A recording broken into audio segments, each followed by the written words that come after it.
Sir, स्त्रियां चिकित्सा करती थी और शस्त्र कर्म करती थी, इसके बारे में तो आपने बताया। क्या किसी ऐसी स्त्री वैद्य का वर्णन मिलता है जो कल्प निर्माण करती हो, औषधियों का प्रयोग करती हो? बहुत सारी स्त्रियों के संदर्भ मिलते हैं। प्राचीन काल में स्त्रियां न केवल चिकित्सक थी, ग्रंथ रचना करती थी, सर्जरी करती थी, बल्कि औषध निर्माण भी करती थी। तो आज हम इस वीडियो में 8 ऐसी स्त्रियों का एकत्रित अध्ययन करेंगे, उनका ज्ञान करवा लेंगे कि जिन्होंने कल्प रचना की थी, इसके संदर्भ प्राप्त होते हैं। तो सबसे पहले है माता पार्वती। माता पार्वती ने पार्वती के बारे में अलग वीडियो हम बनाने वाले हैं, लेकिन उनका जो कल्प निर्माण है उसके जो संदर्भ मिलते हैं वो ऐसे हैं। उन्होंने 5 कल्प बनाए, मतलब 5 कल्पों में उनका नाम मिलता है। सबसे पहले प्रताप लंकेश्वर कल्प, जो उन्होंने रावण के लिए बनाया था, उसका संदर्भ बृहद योग तरंगिणी, योग रत्नाकर, रस चंडांशु और योग तरंगिणी में मिलता है। चिंतामणि नाम का जो रस था वो योग रत्नाकर, रसराज, सुधांशु और वैद्य कल्पद्रुम में मिलता है। अग्नि कुमार रस का संदर्भ रसरत्न समुच्चय में है। रत्न भागवत रस का संदर्भ देवी शास्त्र रस चंडांशु में है। और काश्यप संहिता के कल्पस्थान में रसोन कल्प में गंध महत नाम का कल्प पार्वती ने बनाया था, ऐसा संदर्भ मिलता है। पार्वती का उल्लेख रसशास्त्रीय ग्रंथों में रसांकुशी और भैरवी नाम से भी आता है, और वो अलग अलग कल्पों में उनका उल्लेख मिलता है।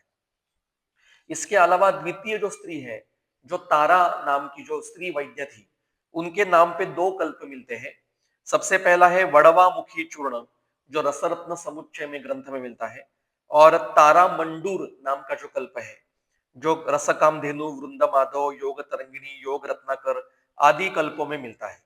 तो इनका जो कल सूत्र जो है वो मैं आपको बताता हूँ। तारा मंडूर नाम का जो रस है, वो कहते हैं कि ये जो कल्प है वो बनाने हुए कहते हैं कि पंक्ति शूलांत को ही यशो गुणो मंडूर संज्ञ का शूलार्थानाम कृपा हेतु तारया परिकीर्तिता। तारा ने बनाया हुआ ऐसा ये पंक्ति शूलांतक शूलनाशक ऐसा ये तारा मंडूर नाम का कल्प है। और वड़वामुखी नाम का जो चूर्ण है, उसमें भी रसद समुच्चय में उसकी लास्ट जो पंक्ति है वो कहते हैं संशुष्का वड़वामुखी इति गुटिका नामना उदिता तारया। तो तारा के द्वारा ये गुटी निर्माण हुई। ऐसे 2 संदर्भ तारा माता के वड़वामुखी चूर्ण और तारा मंडूर कल्प में मिलते हैं।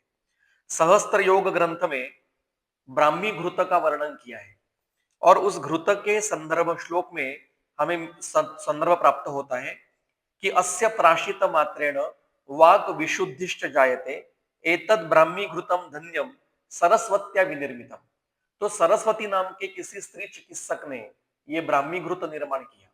अब ये सरस्वती मतलब माता सरस्वती है, जो विद्या की अधिष्ठात्री देवता है, या कोई अलग उस काल की स्त्री चिकित्सक थी जिसका नाम सरस्वती था, ये आज हमें पता नहीं है। तीसरा मतलब चौथा जो नाम है स्त्री चिकित्सक का, वो है महायोगिनी नाम का। उनका उस स्त्री का नाम है महायोगिनी। और रस रत्नाकर के और रस चंडांशु के अतिसार अधिकरण में इसका कल्प आता है, और कल्प का नाम है मध्यम नायिका चूर्ण। और इसके अंतिम पंक्ति में कहते हैं पेयम च अत्र कांजिकम वदति सा नारी महायोगिनी।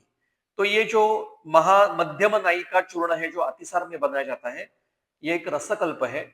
और इन्होंने रसायनामृत या मध्यम नायिका चूर्ण इसकी निर्मिति की थी, लेकिन बाकी इनके कार्य के संदर्भ कहीं मिलते नहीं। पांचवा जो नाम है, जो स्त्री औषध निर्माण करने वाली है, उनका नाम है बहुघाती योगिनी। और इस रसवेत्ती वैद्यका का उल्लेख कई जगह पे मिलता है, लेकिन सबसे ज्यादा रसरत्न समुच्चय रस चंडांश में मिलता है। और इन्होंने जो कल्प बनाया था, इसमें सूत्र में ऐसा दिया है कि योगिन्या बहुघाती नाम युतया त्रैलोक्य विख्यातया निर्दिष्टा ही वृकोदरी इति गुटिका स उष्णांबुना सेविता। तो ये बहुघाती योगिनी जो त्रैलोक्य में विख्यात थी औषधिकरण करने के लिए या चिकित्सा करने के लिए, उन्होंने ये वृकोदरी नाम की बूटी का निर्माण की, जो अलग अलग अवस्था में उपयुक्त होते हैं। ये संदर्भ रसरत्न समुच्चय और रस चंडांशु के वात अधिकार में मिलता है। छठी जो नाम संदर्भ आता है स्त्री औषधिकरण करने वाली का, वो है योगिनी। और इसका कल्प का उल्लेख वैशज रत्नावली और रस कामधेनु में मिलता है, गृहणी अध्याय में मिलता है। और उस कल्प का नाम है लाई चूर्ण या लघु नायिका चूर्ण। उसका भी फलश्रुति ऐसी है, प्रसिद्धा योगिनी नारी तया प्रोक्तम रसायनम ग्रहिणी नाशनम ही एतद अग्नि संदीपनम परम। तो ये योगिनी नाम की कोई स्त्री चिकित्सक या औषध करने वाली स्त्री थी, उसने ये लाई नाम का चूर्ण जो ग्रहणी योग में उपयुक्त होता है, ये संदर्भ पाठ प्राप्त होता है। सातवीं स्त्री का नाम जो है वो हमारी माता जानकी सीता है। और रामायण में संदर्भ मिलता है कि ये धातु योग में और धातुओं से औषधीकरण करने में ये विद्या जानकी माता को थी, सीता को थी। धातुवाद में वो पारंगत थी, ऐसा संदर्भ ये वाल्मीकि रामायण में प्राप्त होता है। और अंतिम आठवीं जो स्त्री है वो व्याडी ऋषि की पत्नी थी।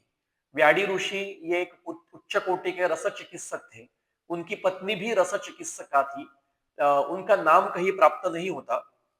वो भी रसवेत्ती थी, रस सिद्धि करती थी, रस कल्पों का निर्माण करती थी, लेकिन उनका नाम और चरित्र अन्य कहीं उपलब्ध नहीं है। एक दिन व्याडी ऋषि ये अपनी खेचरी विद्या के संदर्भ में कल्प निर्माण बना रहे थे, एक सिद्ध तैल बना रहे थे। और उसमें रक्तामल ऐसा पाठ था कि कोई डालना है, तो वो लाल रंग के आंवले डाल रहे थे, लेकिन वो तैल सिद्ध नहीं हो रहा था।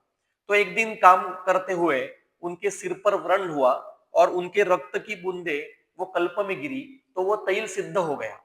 और वो तेल लगाने से व्याडी ऋषि और व्याडी ऋषि की पत्नी दोनों आकाश गमन करना उनको प्राप्त हुआ, आकाश गमन सिद्धि प्राप्त हुई।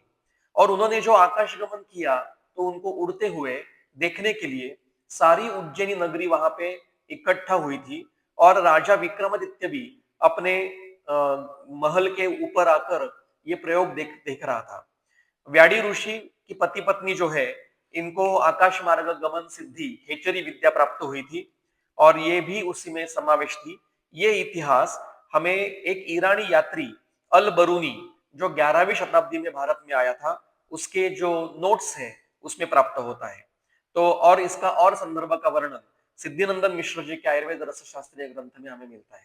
तो बहुघाती योगिनी, महायोगिनी, योगिनी, व्याडी ऋषि की पत्नी, जानकी सीता, तारा, रसांकुशी, भैरवी, सरस्वती और माता पार्वती, ये इन इतनी स्त्रियों के संदर्भ हमें औषध निर्माण के क्षेत्र में प्राप्त होते हैं। इनके ग्रंथ, इन्होंने बनाए हुए कल्प जैसे प्रताप लंकेश्वर या ब्रुकोदरी गुटी आज भी लोग उपयोग करते हैं, रसोन कल्प का लोग उपयोग करते हैं। तो ऐसी सारी जो औषध निर्माण करने वाली जो स्त्रियां हैं, उनको मैं वंदन करके इस नवरात्रि के पावन अवसर पर उनसे ये विनती करता हूं कि आपका आशीर्वाद हम सब पे बना रहे। बहुत बहुत धन्यवाद।